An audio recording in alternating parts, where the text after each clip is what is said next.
In a democracy, all men are... Go on, Mr. Graves. He was supposed to be the villain, not the hero, not the man in the suit with the briefcase and the courtroom thunder. The man hired to play Perry Mason was Hollywood's go-to bad guy, a face audiences had learned to fear. But somewhere between a casting table and a camera test, everything flipped. These are 20 secrets about Perry Mason that stayed buried for decades.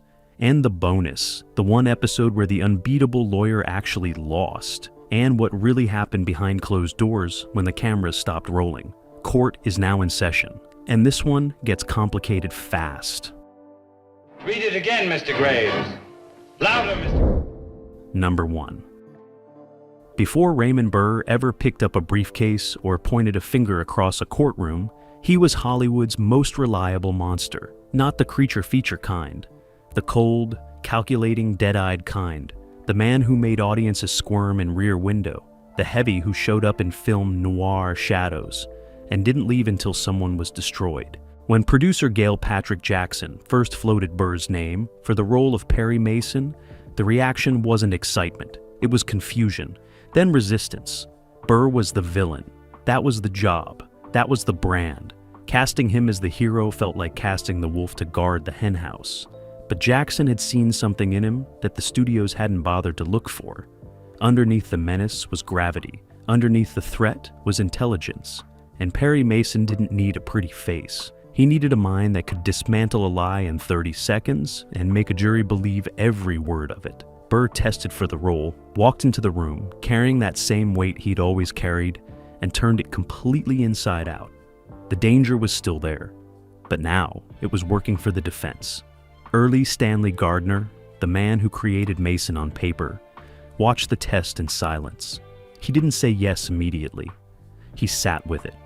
But when he finally gave his approval, it wasn't reluctant. It was certain. Burr didn't just fit the role, he became it, and nobody ever looked for anyone else again. Bird catches the worm. Louder, please. Number 2. Early Stanley Gardner didn't hand Perry Mason over easily. He had spent decades building the character across more than 80 novels, and he wasn't about to let Hollywood gut it for a ratings grab. When CBS came knocking with a television deal, Gardner negotiated something almost unheard of for the era: final script approval. Not a courtesy read, not a gentle suggestion box. Real authority. If a storyline contradicted the spirit of his creation, if Mason bent his ethics, if the courtroom logic didn't hold up, Gardner could send it back. And he did. Repeatedly. Writers who thought they could slip a shortcut past him learned quickly that Gardner had memorized his own universe down to the procedural stitching. He wanted Mason's legal maneuvers to be accurate. He wanted the courtroom to feel like a real place where real stakes lived. He consulted with practicing attorneys. He read case law. He argued with producers over whether a particular piece of evidence would actually be admissible. Some writers found it exhausting. Others said it made them better. Either way, Gardner's grip on the show meant that Perry Mason never drifted into the sloppy territory that swallowed other legal dramas of the era. The character stayed sharp because the man who invented him refused to let anyone dull the blade. Television wanted spectacle. Gardner gave them something rarer. He gave them a show that actual lawyers watched and didn't laugh at. Number 3. Raymond Burr carried a secret through every single season of Perry Mason, through every courtroom scene, every long corridor walk, every moment he stood tall behind the defense table and dismantled a prosecution. He was gay. In 1957 Hollywood, that wasn't just a private matter. It was a career-ending one if it got out. The studio system had collapsed, but the social machinery around it had not. So Burr built a cover story, and he built it carefully. He invented a dead wife, then another. He spoke in interviews about a son who had died young. The grief in his voice when he described these losses was real enough that journalists never pressed too hard. Colleagues knew the truth, or suspected it, and said nothing. Barbara Hale, who played Della Street across 9 seasons, knew. She protected him without ever being asked to. It was simply understood. The irony was staggering. Burr spent his career playing a man who stood in courtrooms and demanded the truth, who dismantled deception for a living, who believed that justice required honesty no matter the cost. and every night he went home carrying a fiction that the world had forced him to build. He didn't come out publicly until close to the end of his life. By then, the people who mattered already knew. But for 35 years of television, one of America's most beloved actors played a hero while hiding in plain sight. In a democracy, all men are... Number 4. William Tallman played Hamilton Berger, the perpetually outmaneuvered district attorney who faced Perry Mason across the courtroom week after week and almost never won. It was a thankless role on paper. The man was built to lose. But Tallman gave Berger something that these scripts didn't always hand him: dignity. He played the DA not as a buffoon, but as a true believer, a man who genuinely thought his case was solid every single time Mason took it apart. That conviction made the losses feel real. Then in 1960, everything almost ended. Tallman was arrested at a private party in Los Angeles on charges that were, by modern standards, absurd. The details were splashed across the papers before anyone had a chance to breathe. CBS suspended him immediately. The show's producers scrambled. Gardner was furious, though his fury was directed more at the circumstances than the man. Tallman was eventually cleared. The charges didn't stick. But the network had already made its move, and getting back on set required a public rehabilitation that cost Tallman more than the arrest itself. He fought his way back. He returned to the show and kept losing to Perry Mason with the same quiet pride he'd always brought to the role. Years later, diagnosed with lung cancer, he filmed a public service announcement urging people to quit smoking, recorded while visibly ill. He died before it aired. Hamilton Berger lost every week. William Tallman, in the end, showed more courage than most winners ever manage. Number 5. The courtroom on the Perry Mason set wasn't just a backdrop. It was a machine, and it was built to be believed. Production designer Serge Krisman studied real California courtrooms before laying out a single piece of furniture. The bench had the right elevation. The jury box sat at the correct angle. The witness stand was positioned exactly where it would be in a working Los Angeles courthouse. Props that ended up on the evidence table weren't grabbed from a studio warehouse. They were sourced, documented, and placed with intention. Legal consultants walked through scenes before filming to make sure the procedural mechanics held together. When an attorney on set objected to something, they were listened to. The result was a courtroom that felt like a place where real consequences lived, not a stage where actors performed consequences. Audiences felt the difference even if they couldn't name it. Lawyers who watched the show at home would sometimes pause, look at the screen, and nod. Not because Perry Mason won. Everyone knew he was going to win. But because the road to the win looked like something that could actually happen. In an era when television was still figuring out how seriously to take itself, Perry Mason took its courtroom deadly seriously. And that choice, that commitment to the physical truth of the space, is a large part of why the show still holds up when you watch it today. The room itself told you the stakes were real. In a democracy, all men are created equal. Number 6. Barbara Hale was more than Della Street. She was the gravitational center that kept Raymond Burr from floating off into pure authority. Without her, Perry Mason would have been a very smart man in a very expensive suit, winning arguments. With her, he was human. Hale brought warmth and precision to a role that was written, in the early episodes, as little more than a loyal secretary who answered phones and looked concerned. She refused to play it that way. She made Della Street observant, intuitive, and quietly essential to every case. In seasons where the scripts gave her room, she took it. In seasons where they didn't, she found it anyway in the margins of scenes, in the way she reacted while Burr was talking, in the small physical vocabulary she built between Della and Perry that suggested a history deeper than the scripts ever spelled out. The chemistry between Hale and Burr wasn't manufactured. It was built over years of shared work, mutual respect, and a genuine friendship that outlasted the show by decades. When the Perry Mason television movies began in the 1980s, Hale was there. When Burr's health declined, she was there. Her son, William Catt, eventually appeared in the movies alongside her. The relationship between Perry Mason and Della Street was never defined on screen, but everyone who watched understood exactly what it was. Hale made that possible without ever saying a word about it directly. Number 7. Raymond Burr was a large man. He knew it. The camera knew it. And in 1957, network television had very specific ideas about what its leading men were supposed to look like. Burr quietly took matters into his own hands. Beneath the immaculate suits that became Perry Mason's visual signature, he wore a custom-fitted corset.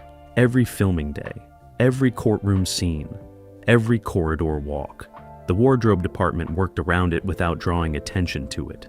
The suits were tailored specifically to smooth the silhouette the corset created. Together, the layers built the Mason silhouette. Broad, imposing, controlled, not slim. Not Hollywood standard handsome, but commanding in a way that slim and handsome rarely managed. Burr understood something instinctively that most actors learn too late. The character isn't built from the face, it's built from how you occupy space.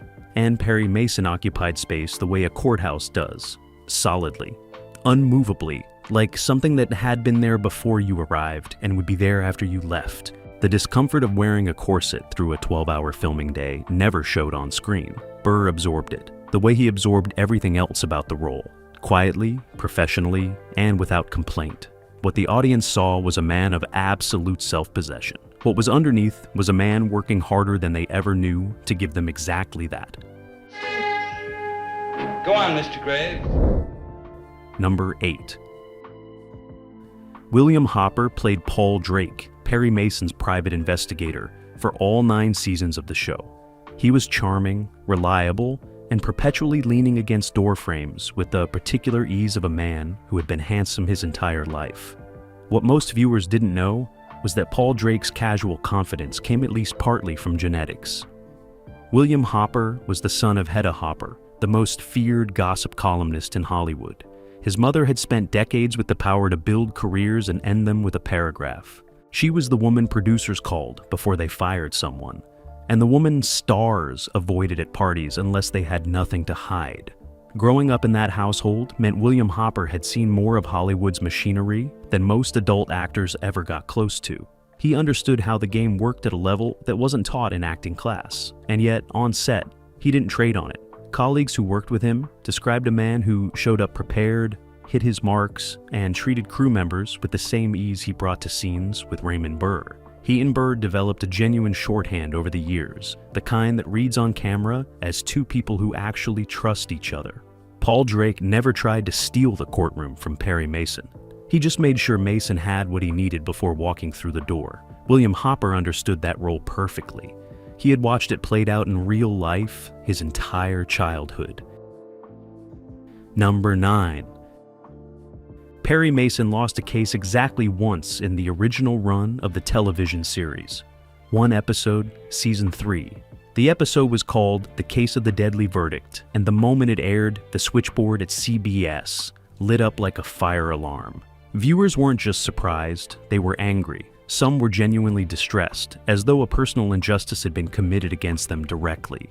Letters poured in. Phone calls came from people who wanted to know what had gone wrong, who was responsible, and whether it could be undone. The show's producers had not expected the emotional intensity of the response. They knew the episode would create conversation. They didn't anticipate that it would create something closer to grief. The loss wasn't played for laughs or shock value. It was written seriously as a story about the limits of even the sharpest legal mind when the system itself bends. Mason's client was convicted. He didn't give up. The episode that followed worked to correct the injustice. But the damage, if you want to call it that, had been done. For 1 week, Perry Mason had been fallible, and the audience, having spent years believing in his invincibility, discovered they had more invested in it than they realized. That single episode revealed something the show's creators already knew. Perry Mason wasn't just a television character. For millions of viewers, he was proof that someone, somewhere, could actually make the truth win. Number 10. The theme music for Perry Mason wasn't supposed to become an American institution. It was a television assignment.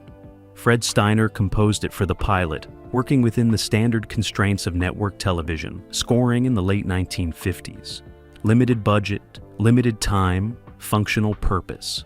What he created was something that sounded like justice itself, had a pulse.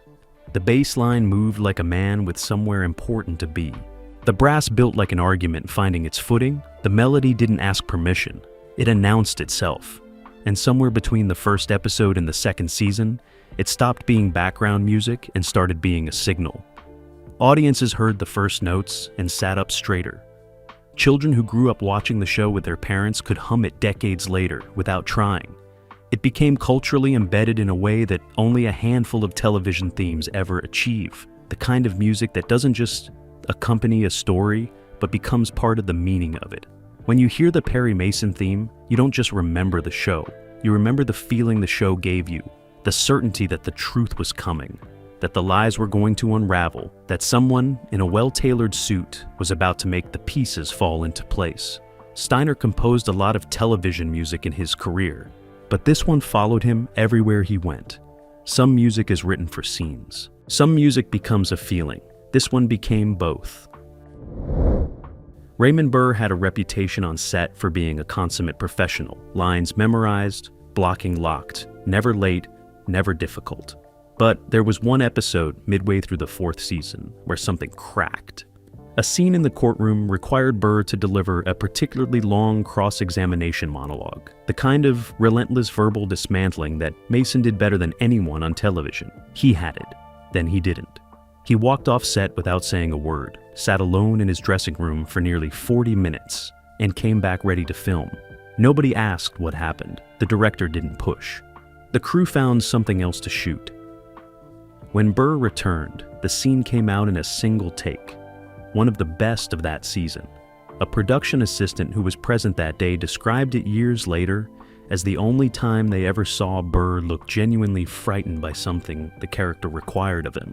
Not the legal complexity, something personal that the scene had accidentally touched. He never explained it. The scene aired without anyone in the audience having the faintest idea. That's what the very best actors do. They bring the real wound to the work and never show you where it came from.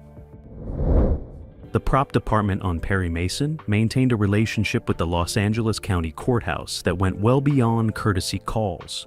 When a particularly unusual piece of physical evidence appeared in a storyline, researchers would sometimes consult actual case files to make sure the object behaved correctly on screen. In one third season episode, a specific style of forged document was central to the plot.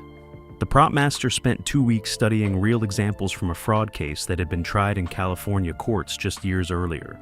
The forgery that ended up on the evidence table looked authentic enough that a visiting attorney on set picked it up during a break, studied it for a full minute, and asked where it had come from. He wasn't entirely convinced it was fake. That level of detail was not accidental, and it was not cheap. It cost time and money that other productions would have redirected towards sets or costumes. But the Perry Mason production team understood something important. The audience might not consciously notice when a prop is exactly right, but they always feel it, and they always notice when it isn't. Gail Patrick Jackson didn't direct a single episode of Perry Mason. She didn't write scripts or stand on set calling action. What she did was hold the entire enterprise together from a position that Hollywood in 1957 barely acknowledged as powerful. She was the executive producer, running one of the most watched shows on American television during an era when women in that role were treated as flukes at best and threats at worst. Jackson had been a working actress through the 1930s and 1940s, smart enough to study the business while she was inside it, and strategic enough to pivot toward production when the industry's appetite for her as a performer began to narrow. She fought for early Stanley Gardner's script approval clause. She fought to keep Raymond Burr when network executives periodically got cold feet. She maintained the show's tone across 9 seasons and 271 episodes with a consistency that most long-running dramas never achieve. She did it while being chronically undercredited in press coverage that routinely described Perry Mason as the product of its male stars and creators. Decades later, when television historians began reassessing the era, her name started appearing where it had always belonged, at the top. The character of Lieutenant Trogg, played by Ray Collins, was never supposed to outlast the first season. He was written as a recurring obstacle, a police procedural convenience, a face that could show up at crime scenes and give Perry Mason someone to argue with. Then Ray Collins played him, and something unexpected happened. Trag developed texture. He wasn't corrupt. He wasn't stupid. He was a good detective working from a different set of assumptions than Mason, and Collins played the gap between those assumptions with a precision that made the character feel genuinely real. Audiences started watching for him. The writers started writing toward him. What was supposed to be a temporary fixture became load-bearing. Tragically, Collins developed a debilitating illness during the later seasons that made filming increasingly difficult. The production adapted around him quietly, reducing his physical demands, adjusting blocking, protecting him on set in ways that never became public. He continued to receive credit even in episodes where his participation was minimal. When he passed away in 1965, colleagues described a man who had given everything he had to a role nobody originally thought would matter. He made it matter entirely on his own. Perry Mason ran for 9 seasons and 271 episodes, a production marathon that required enormous amounts of legal dialogue delivered accurately under time pressure by actors who were not lawyers. To make it work, the show employed a rotating team of legal consultants whose job extended well beyond simple fact-checking. They attended rehearsals. They rewrote courtroom exchanges the morning of filming when something didn't hold together under scrutiny.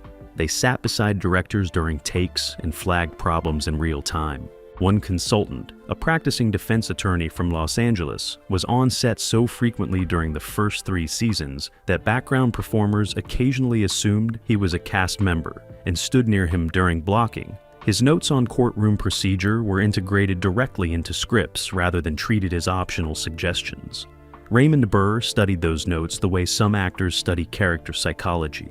He wanted to understand not just what Mason was saying, but why it was legally devastating to whoever was on the receiving end. When Burr crossed a witness on screen, he understood the mechanism of the cross. That understanding is visible in every scene. You can't fake knowing something. It shows.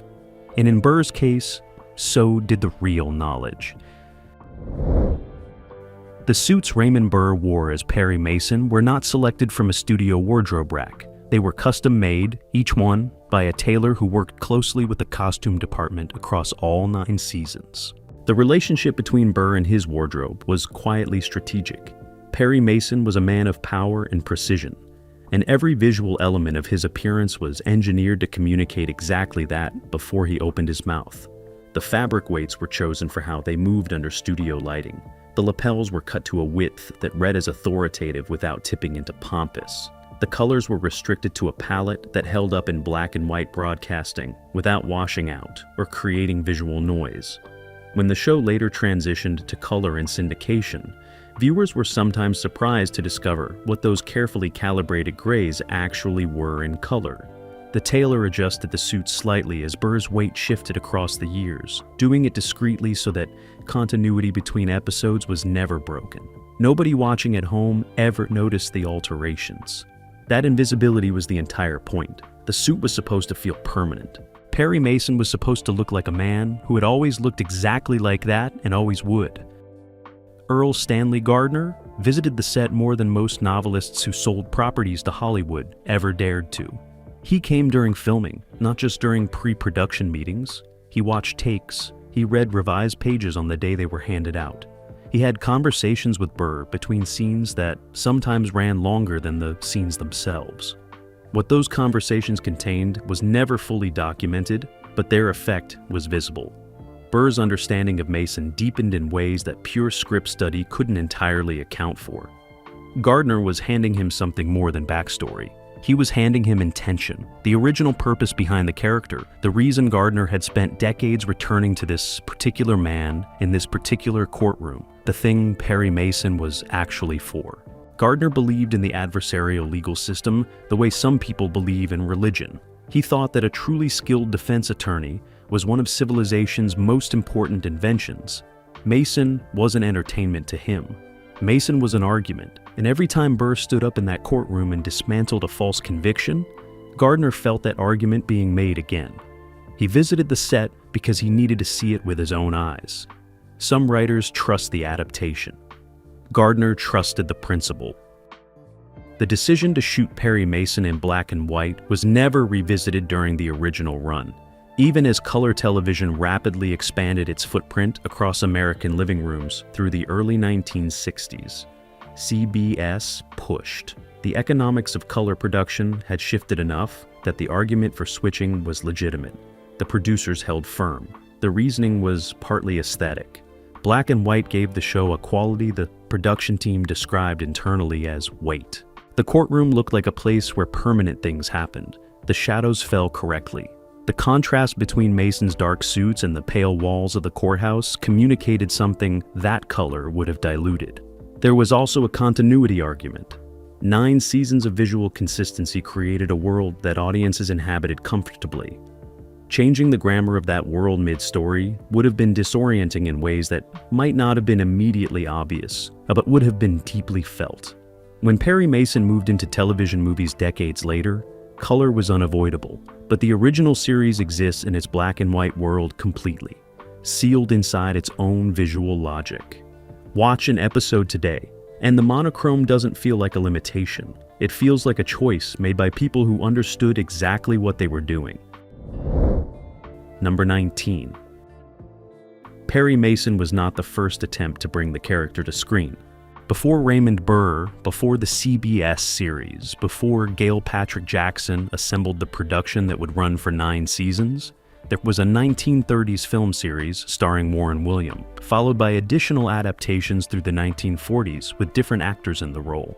None of them stuck. None of them became Perry Mason in the way Burr would. The character had been available for decades, passed between studios, recast, reimagined, and repeatedly failed to fully ignite. When the television version launched in 1957, there were people in the industry who assumed it was another iteration of a character that simply didn't translate well to any screen. They were wrong, but the skepticism was historically reasonable. What nobody had calculated was the specific alchemy of Burr, the weekly format, Gardner's creative control, and the emerging appetite of a television audience hungry for something that treated their intelligence as an asset rather than an obstacle.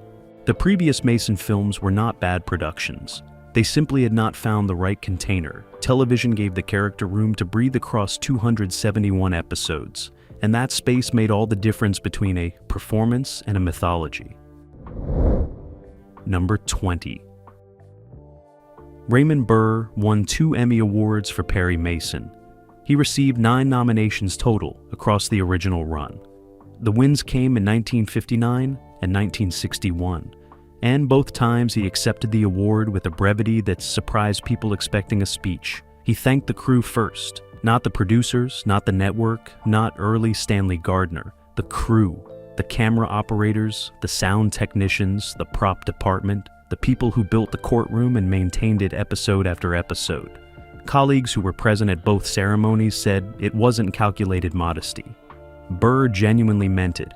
He had come from supporting roles, from villain parts, from the margins of productions where stars barely acknowledged the people holding the equipment.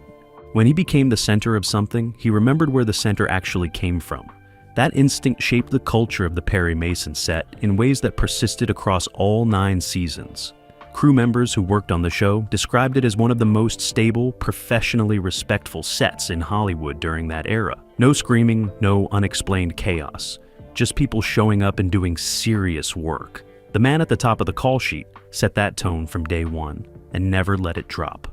Bonus fact: Perry Mason ended its original run in 1966. Raymond Burr moved on, Barbara Hale moved on, the sets were dismantled, but the character refused to stay finished. In 1985, nearly 2 decades after the final episode aired, Burr and Hale returned for a television movie that became one of the highest-rated films of that television season. Then another movie. Then another. They made 30 Perry Mason movies in total before Burr's death in 1993. 30. Each one reuniting an audience that had never fully let go. The movies were not nostalgia projects to Burr. He prepared for them with the same rigor he had brought to the original series. He studied each script, he consulted on the legal mechanics, he wore the suit like it had never come off. Barbara Hale was beside him every time. What Perry Mason ultimately proved across 9 seasons, 30 films, and a cultural presence that outlasted almost everything on television from its era was something simple. People don't just want to be entertained. They want to believe that somewhere, in some courtroom, the truth has a real chance of winning. Burr gave them that belief for 35 years, and the audience never stopped being grateful.